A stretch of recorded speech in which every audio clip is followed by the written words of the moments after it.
Welcome to the Supply Chain Pioneers podcast, where we highlight industry leaders on the forefront of innovation and technology in planning, procurement, and logistics. Hosted by your supply chain pro to know, Ulf Venn. Hey, it's me with a heads up in front of this episode. We are going to see a news flash between Mirko and me once again. Last time it was well received, so thank you for that.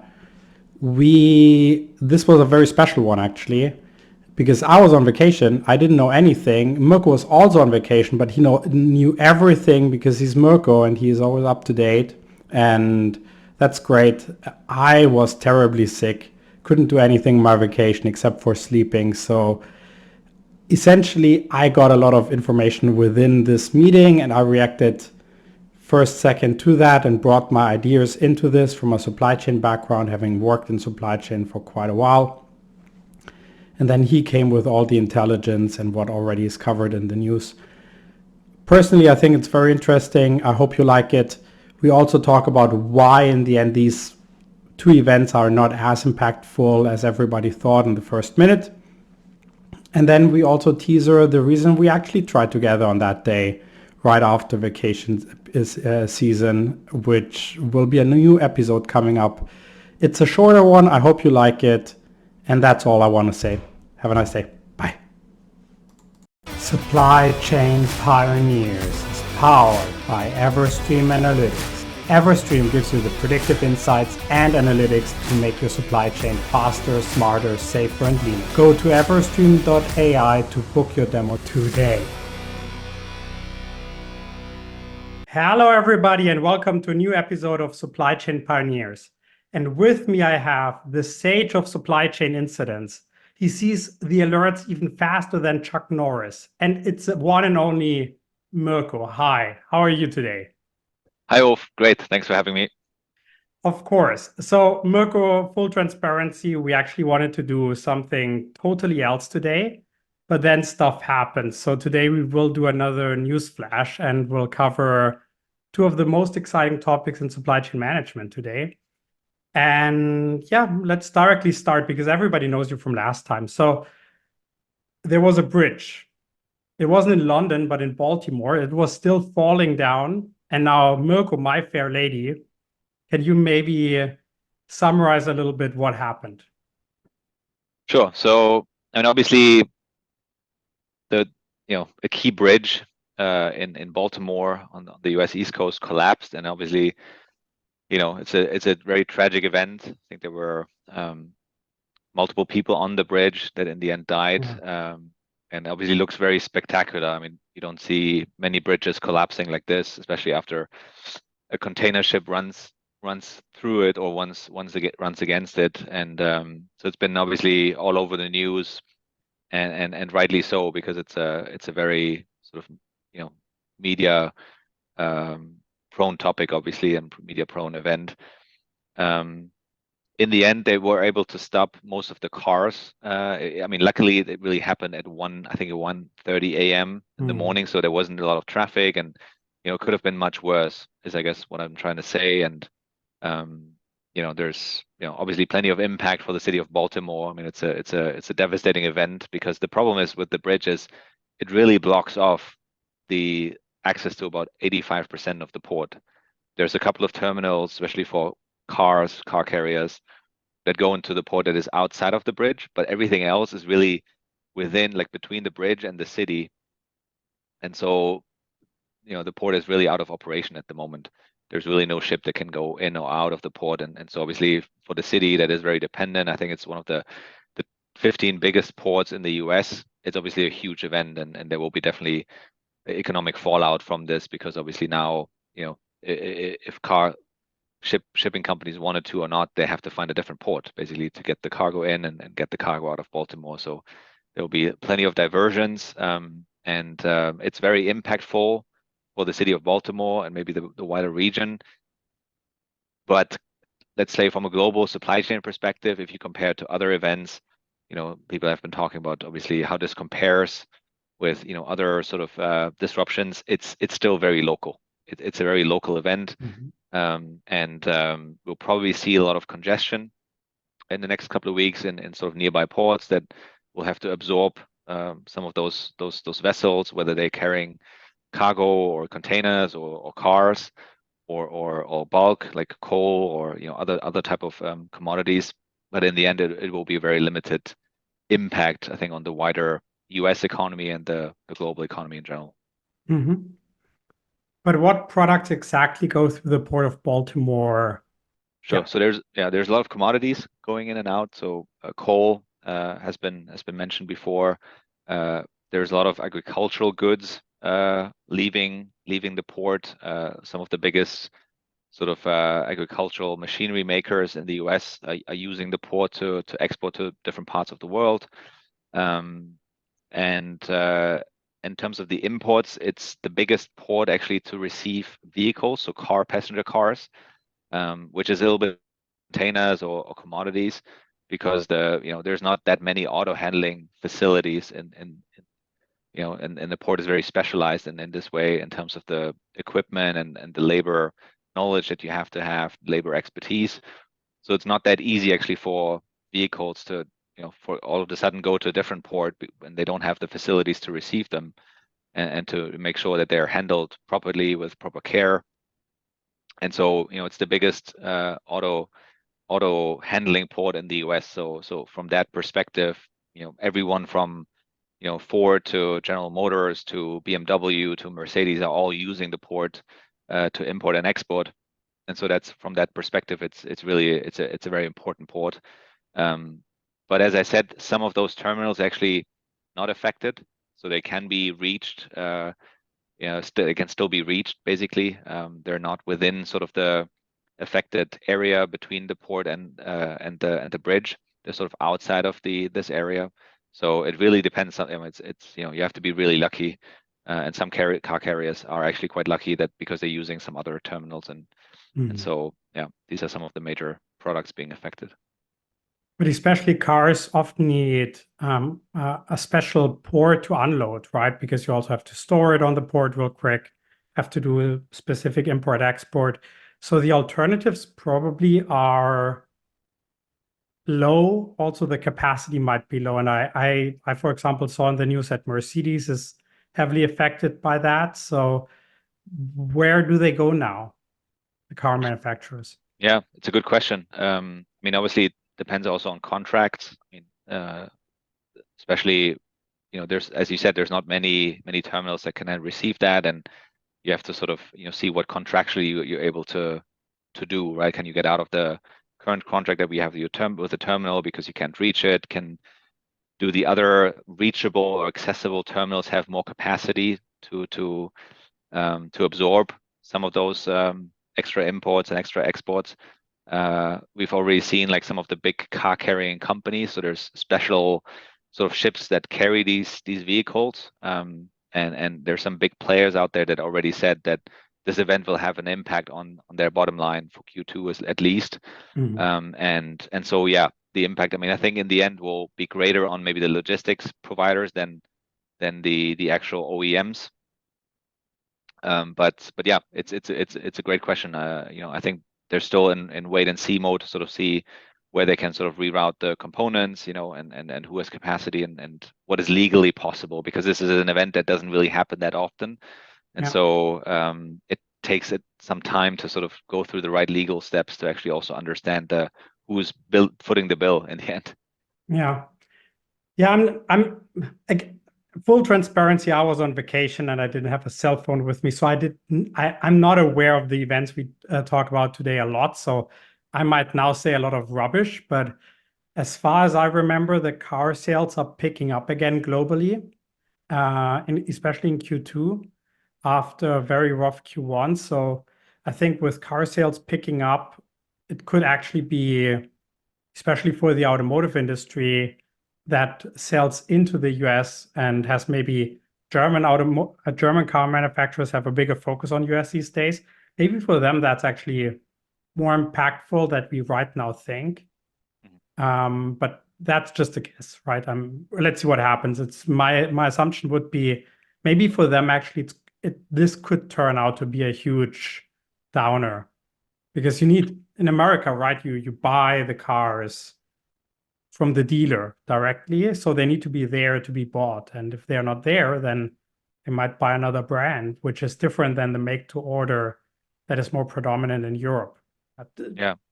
I mean, it might be especially impactful for those that don't have, I would say, manufacturing plants in the US. So obviously, sometimes it's not really clear. I mean, you really have to look at, what is the market for which these manufacturing plants are actually And the producing. model, yeah. Exactly, right. I mean, for example, is BMW out of Spartanburg, are they producing just for the US market, or are they also exporting overseas? And obviously, I think the bigger impact will actually be on the import side, as you said, right? Because whoever is not producing in the US for the US market will have to import. So obviously there will be delays, for the export market. If you produce in the US for other markets, it will probably be less of an impact. And so you might not, see all of the OEMs sort of be affected evenly.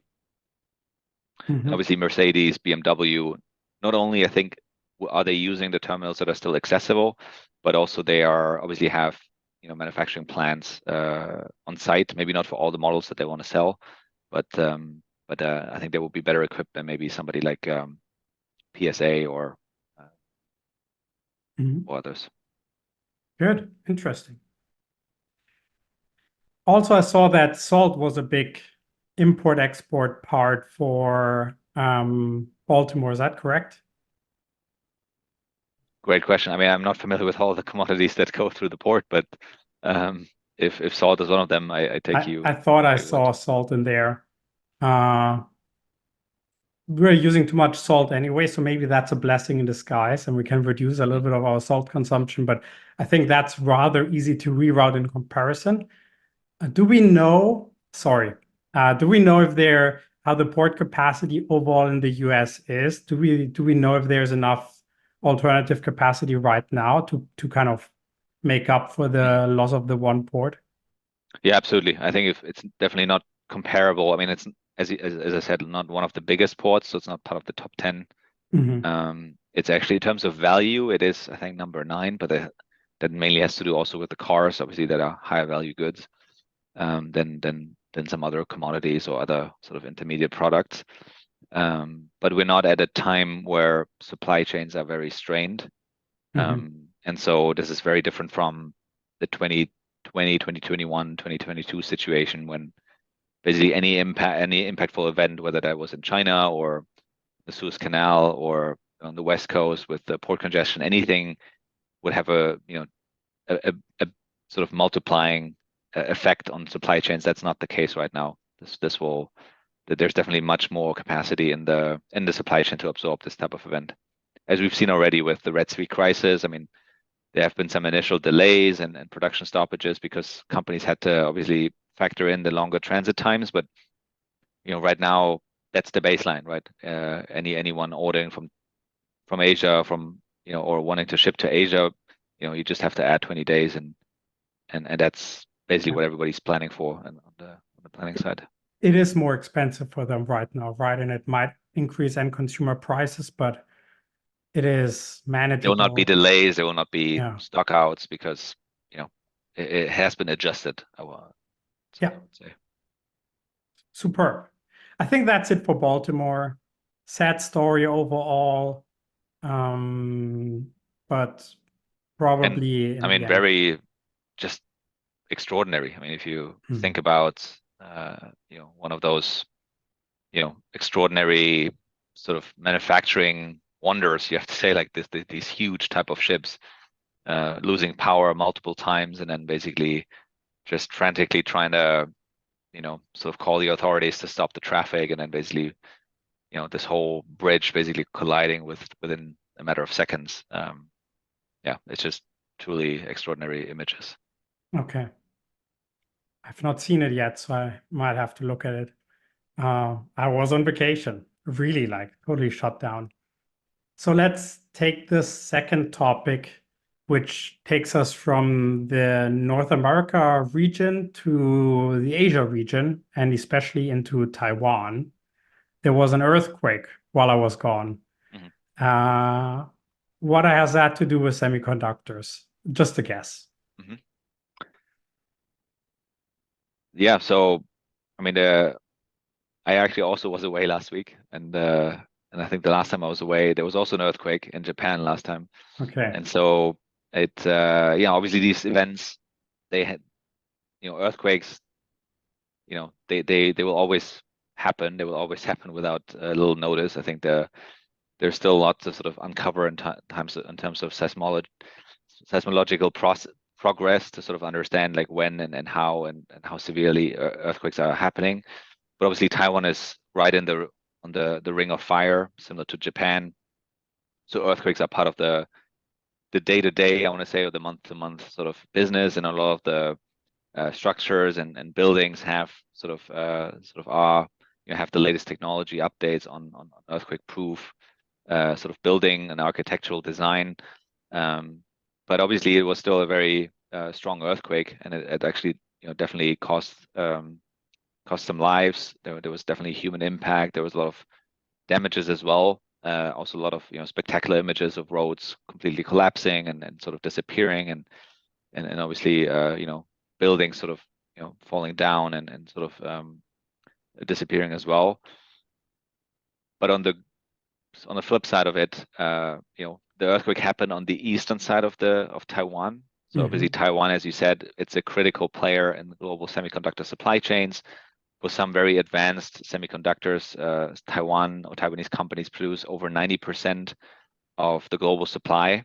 So anything that sort of happens, and everybody always talks about Taiwan in terms of geopolitical tensions between the United States and China. But obviously, if an earthquake event happened, that will be equally destructive because all of the facilities might be affected.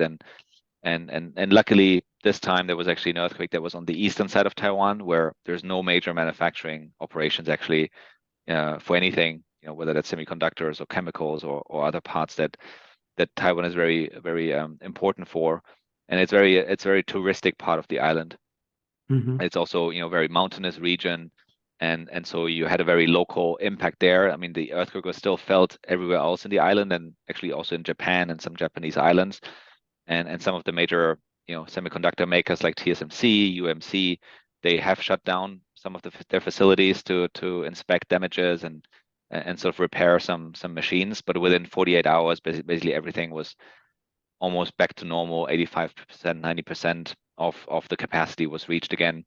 And so while definitely a shock and potentially devastating, in the end it turned out to be not as impactful as one might have thought. And so that's also good news, I would say, for supply chains in general, because anything that happens in Taiwan will have an impact globally. This time it might just have a small impact on some delivery schedules and maybe some of the bottom lines from semiconductor makers for Q2, but we don't really expect any long delays out of it and any major hiccups in semiconductor supply chains and anyone that's dependent on them for longer than a couple of weeks. I mean, that's really good news. Obviously, the death toll I just read was because they were very well prepared in that area for earthquakes, was considerably low in comparison to other earthquakes that size, right? So, I mean, it's still not great that anybody died, but seemingly Taiwan did the best they could to really mitigate the damages. And then that they were able to back up semiconductor supply after 48 hours probably means they just had to recalibrate a few of the machinery. Because I think even a slight tremor already shuts down the production, right? So it's so that means everybody was quite well prepared, right? So if something like this happens on another island, we probably would have seen different damages, I guess. Yeah, and if you compare just to the earthquake in Japan earlier this year on January 1st, there was, that had a much bigger impact, and some of the semiconductor plants or automotive plants that had been shut down for a couple of weeks, with some actually extending, calling force majeures, declaring force majeure, and that these events actually lasted for 2 or 3 months before the whole sort of production operations were back up. And so, it really depends on the region, and even in regions where you have, historically a lot of earthquakes and this is already factored in, it can still be very, very impactful. But as you said, if this would happen in another region, then an earthquake of this magnitude would for sure be much more deadly and impactful. Okay. So looking at both events, neither of them you can call lucky in any which way, but still they're not that impactful right now for global supply chains. I think I know your answer because you alluded to it a little bit already, but why do you think that is? Is it only because in both areas we have enough infrastructure and are well prepared, or is there more to it? Why these events are not maybe that impactful? Yeah, I would say definitely it has to do with the state of supply chains right now. So there's just, I would say less goods being imported and export being traded at the moment. So there's less of a bottleneck, less congestion in general, where basically any small event here and there would have a sort of impact in another region, as we've seen like a couple of years ago. So that is one, and I think that kind of started with, if you compare, end of last year, the Red Sea crisis. If that had happened, at a time when the Suez Canal was actually blocked for real, 6 days, that would have been much more devastating in 2021 than it is today, or was at the end of last year. And so, while these are significant events for part of the industrial supply chains and for specific regions, they're not they won't have that lasting effect, because supply chains are quite decongested at the moment, and there's ample room to sort of absorb, and in general there's just less goods being moved, and so obviously that has an impact on the procurement, but also on the logistics side. I would also say that people are better prepared and learned a little bit of their lesson, maybe. Don't disagree with any you said. I just add another point to it, essentially. I say probably better prepared, have better visibility, and still room to go, obviously, but we're going in the right direction of being able to proactively see things, understand the impact, and manage accordingly faster. Yeah, that is hopefully true as well. I think so, actually. I have a hunch that this is the case, actually. So, Mirko, we have now covered North America. We have covered Asia. Is there something going on in, let's say, EMEA right now? Wild guess, is somebody in France striking? Yeah, actually, I think there's a couple of, not only France. I think Finland has been top of mind recently. There've been plenty of strikes going on. Obviously, Germany has had the they stopped now. Worst start to the year in terms of transportation strikes, whether that's rail, aviation, but all of that seems to be coming to an end. But France, you can never count out for some port strikes and aviation strikes, but it's overall. I mean, there hasn't been that one big event in Europe recently, if you compare to maybe Baltimore and the Taiwan earthquake. But I think as a business continuity and supply chain resilience manager, you always have to be on your toes. And I think in terms of the last big event that European BCMs have been busy with was definitely the Red Sea crisis, and that probably still continues, because you still need to adjust and be flexible and remain agile. I can't believe the French port strikers are striking today, and while I just made a wild guess. Anyway, Mirko, I think that's it for today. That was a quick news flash. We will come back very soon, because we wanted to do our original topic, which was around sustainability. I just teaser it now. Thank you, first of all, for being here today and informing us about these two terrific events, also devastating events, and impactful events. So thank you so much. Yeah, my pleasure. Thanks for organizing this, and looking forward to our next episode on sustainability. I think there's a lot to say there as well. Yeah, there's a lot to say, especially now that we have more laws. Maybe it's good to also say why we need the laws, and I think we have something gathered for that. Anyway, wish everybody a great day. Hope this update is helpful for you. It was definitely helpful for me because frankly, I didn't know a whole lot. I just returned. And with that, I wish everybody a great day, and bye-bye. This was Supply Chain Pioneers. Thanks for watching, listening, or however you are enjoying this podcast. You can find Supply Chain Pioneers on Spotify, Apple Podcasts, all other major podcast players, as well as on YouTube at Ulf Talk Supply Chain. Please don't forget to like, subscribe, and comment. See you next time.